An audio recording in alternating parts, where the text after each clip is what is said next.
Oh boy army, what is up? It's your man Zelonius with my boy Ainsley, and we're here today to help you make your ultimate team the ultimate team.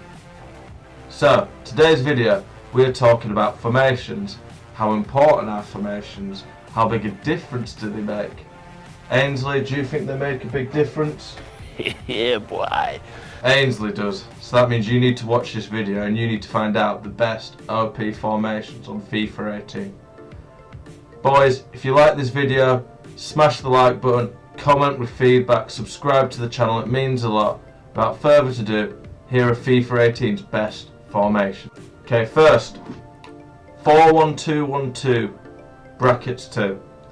This formation for me is always going to be a very solid FIFA formation. Gives you the flat back 4 with 2 full-backs, that can be useful. You can change the player instructions to allow the wing-backs to, the full-backs to become wing-backs. It gives you some defensive stability with the defensive mid. I would always make sure I have a high defensive work rate defensive mid. And then you've got the 4 midfielders who always are providing 1-2 options with each other, which, trust me, is very useful.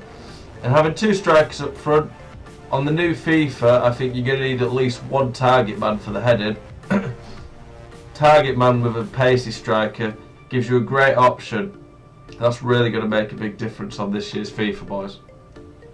So, 4-1-2-1-2, brackets 2. I think it'll always be a good FIFA formation. I don't think it'll be quite as strong this year, but I think it's going to be useful. Let's have a look. 4-4-2. Now, I don't think this formation is going to dominate the midfield as much, but I really think it could be a really strong formation this year.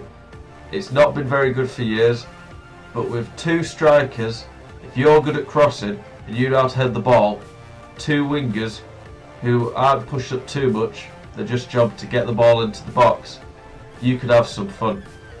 If the headings and crossings are as strong as it looks like it could be this year, a left mid and a right mid bombing down the wing, giving you great cross into the box, 2 target men, it could be really hard to stop.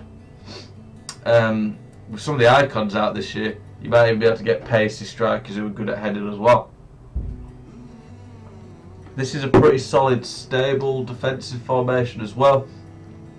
You can get bossed in the midfield a bit if you're not careful, but this formation is all about getting down the wing, offering a very well balanced formation all round. But with the new crossing, I think this could be really strong. It's 4-4-2. Same as the 4-4-2, except for this formation doesn't offer quite the same aerial dominance in the box, but it drops a man into the midfield, somewhat with the centre forward who can be a bit more of a hook, linking the midfield and attack.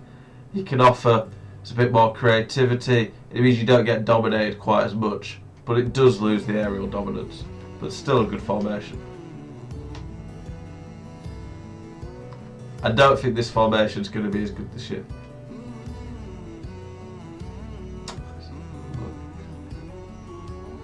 Okay, one of my favourite formations, the 4-3-3 brackets 2.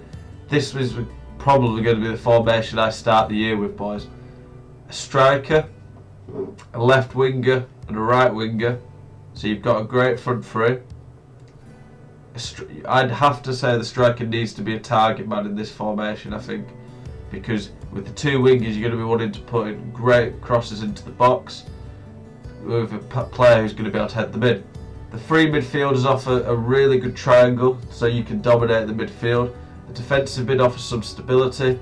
What I like to have is one of the centre mids, depending on who it is, on a free roam get forward role, then the other centre mid stay back while attacking role. In my recent weekend league, I had Vieira in the defensive mid, Kante at right centre mid to stay back, and Pogba on free roam at left centre mid. Obviously at the start of FIFA I'm not going to have that level of players, but lesser versions of them doing the same role. It offers a really beautiful dynamic triangle in midfield, And with the new crossing, I think the wingers are going to be even more useful this year, boys. And the flat back four is very solid. The full backs offer a bit more width, whereas the wingers are pushed up a lot further. This formation, very similar, a little bit more attacking. I prefer the defensive mid always. I just think on FIFA having that player push back a little bit more helps. But if you like to attack a bit more, this one will be good. I don't think this one's going to be as good this year. Left forward, right forward. I don't think 4-3-2-1 will be quite as effective because I think you're going to want the wingers pushed out, but who knows. Similar to the 4-1-2-1-2 brackets narrow 2. 4-3-1-2 is just a more attacking version.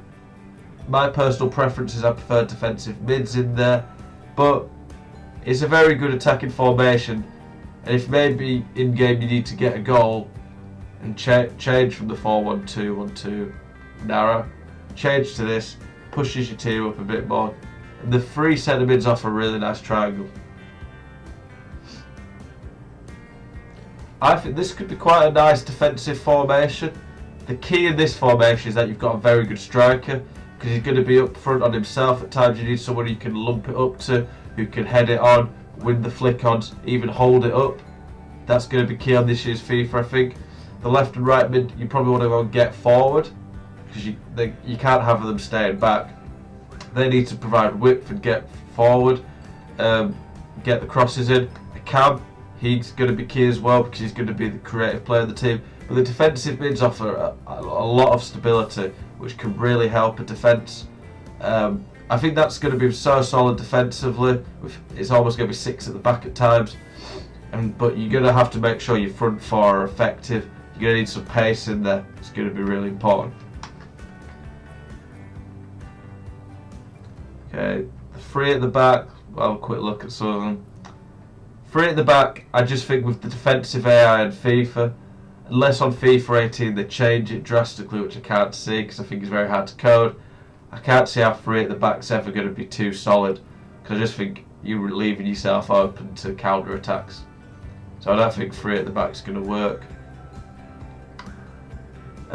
This one, if you really do love defensive football, 5-2-2-1, maybe. I don't think I'll ever see myself playing this, but it's very solid defensively. Can counter attack, go ultra defensive, and just have the striker and the wingers up. You'll definitely beat some people and be very hard to break down, but it's going to be hard to beat good people because they will eventually break you down and you're not going to have many attacking options. Boys, there you have it. Quick analysis of many of the formations on this year's FIFA. My favourite is probably going to be the 4-3-3 brackets 2. Just think it's a very well balanced formation, which is going to be even better this year with the crossing. I think the 4-2-3-1 brackets 2 is going to be really solid defensively. 4-1-2-1-2 brackets 2 going forward as an all-round balanced formation, but maybe it'll suffer a little bit lacking the width. But there you go. Formations really are key on this year's FIFA. They really are key on every FIFA. They affect the whole game. They affect drastically how your team perform. I'm going to do a separate video in the coming weeks about player instructions and custom tactics, how they make a difference with the formations as well. It's not just the formation, it's a whole host of things, but we're not going to do that in one video. We're going to split it across a few videos. So boys, hope you've enjoyed this video. Please like, comment, subscribe to the channel. Lots more content coming your way. Zelonius out.